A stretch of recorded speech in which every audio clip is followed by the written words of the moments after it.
What up, Veemers? Welcome to another episode of Video Marketing Made Easy. Now, today we're going to be talking about music.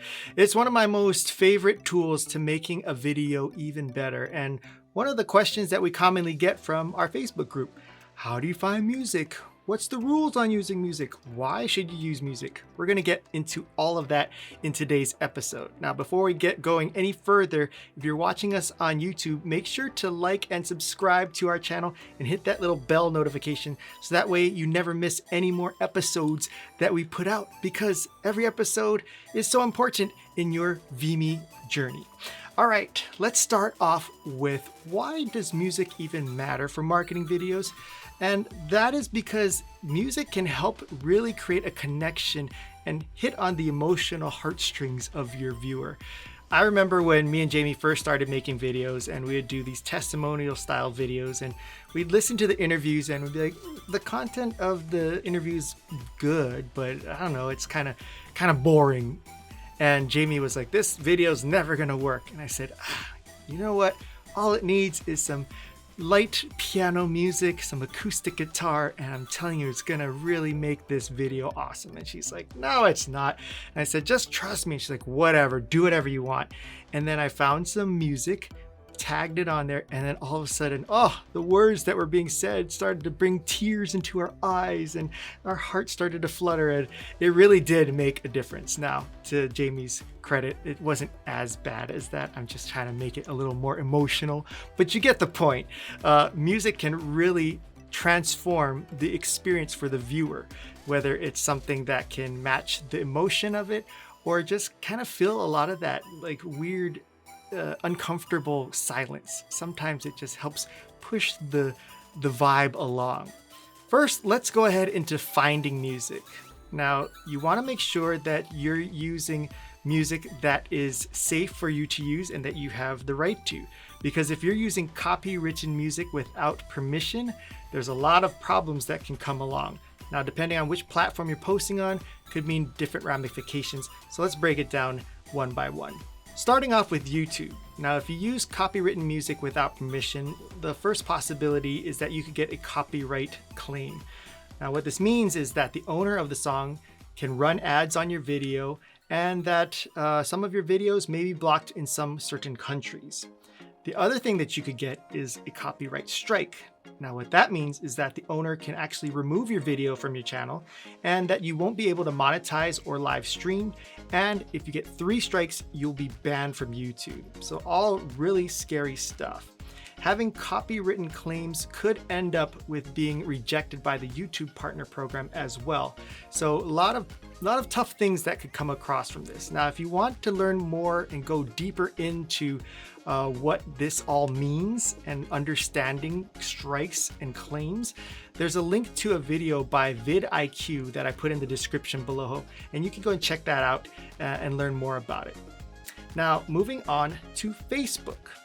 If you do use copywritten music without permission in Facebook, you run the risk of either having your video muted, where all they see is the video but they can't hear anything, or they would just block the video altogether.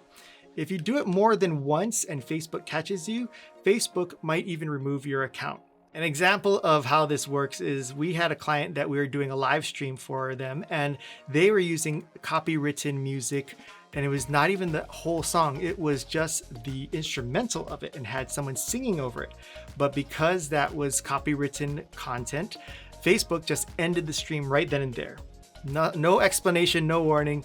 Their stream just ended. And that's kind of what could happen.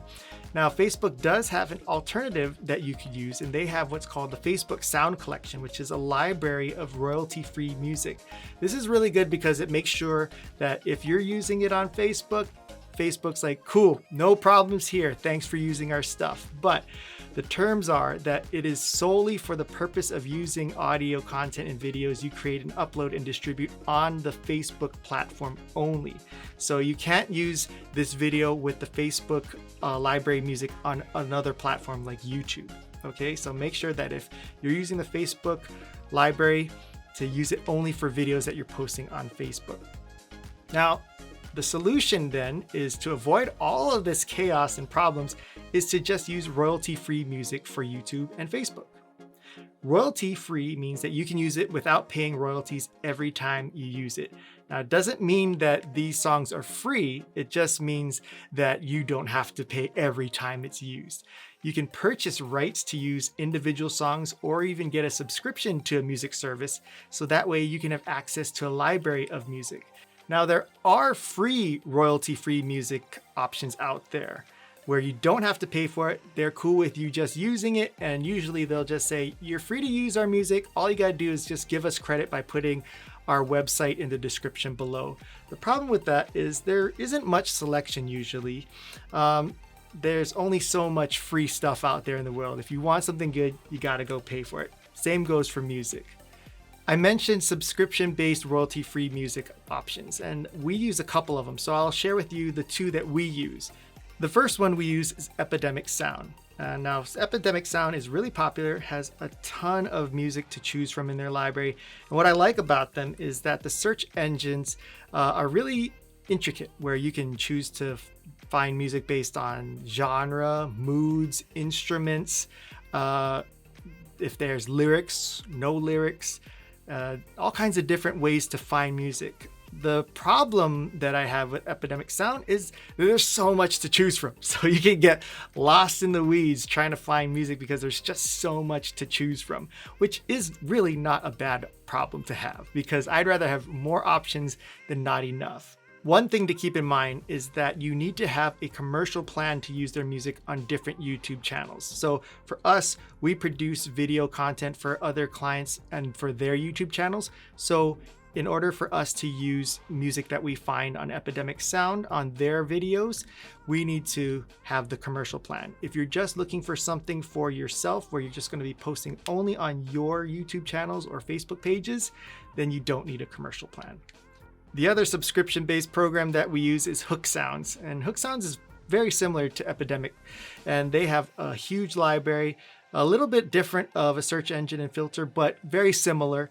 And the reasons why I have two is because it just provides a totally different variety of music that I don't have in the other. So this just gives me more options. As we serve multiple clients and projects, I just want to make sure that there's enough variety in the music and sounds that we use.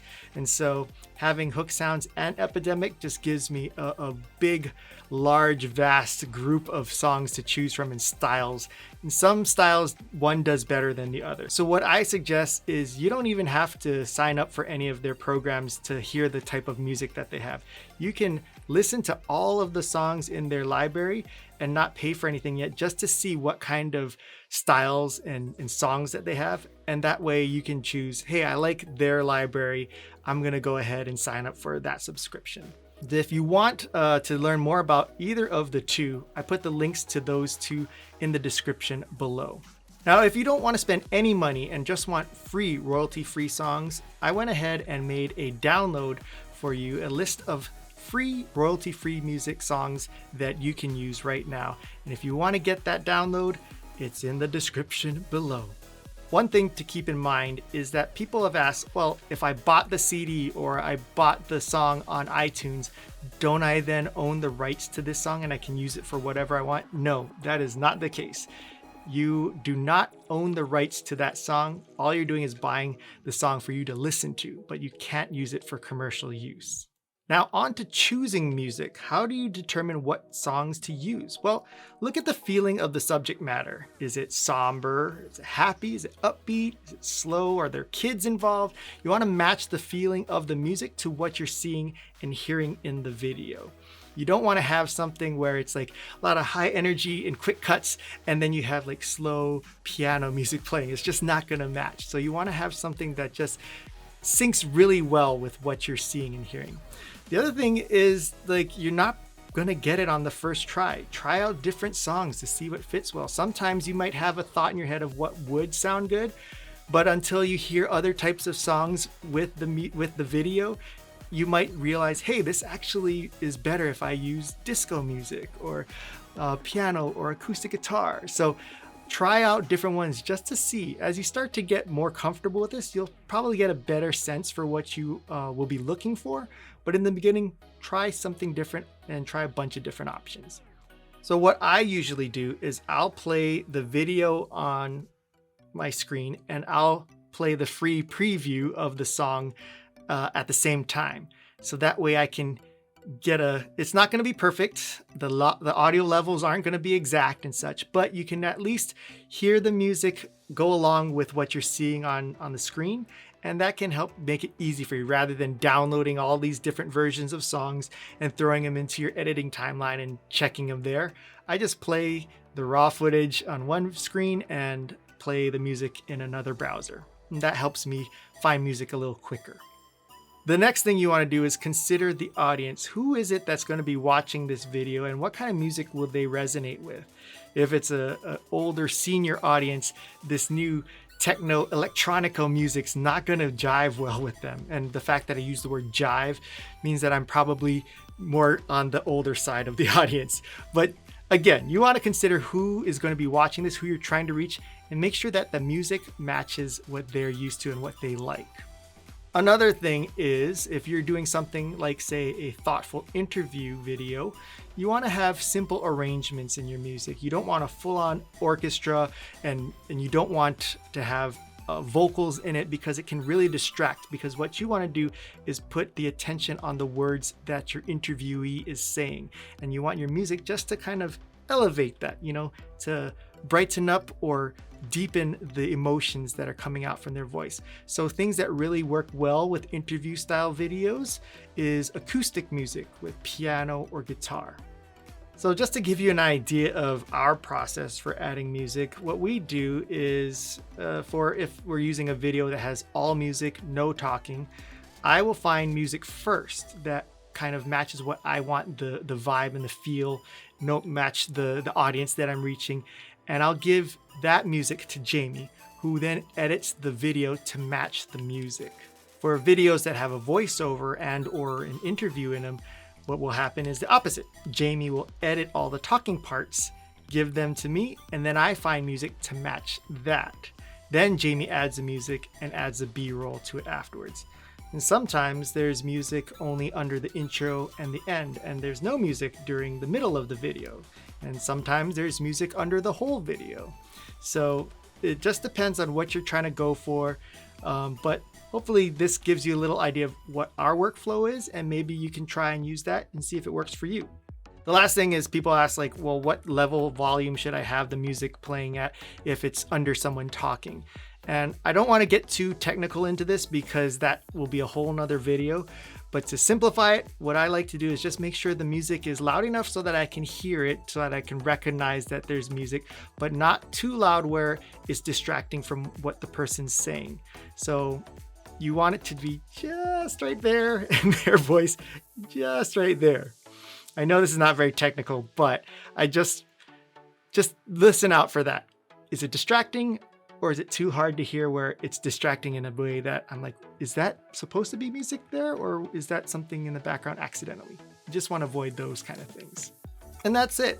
Now, earlier I mentioned about that freebie of links of songs that you can download for free that are license free. You can find that at videomarketingmadeeasy.net/music, or the link is in the description below. Other than that, I thank you very much for watching. You can check out this episode for more on using mics when you're recording video with your phone. And don't forget to like, subscribe, and hit the notification bell so that you never miss another episode of Video Marketing Made Easy.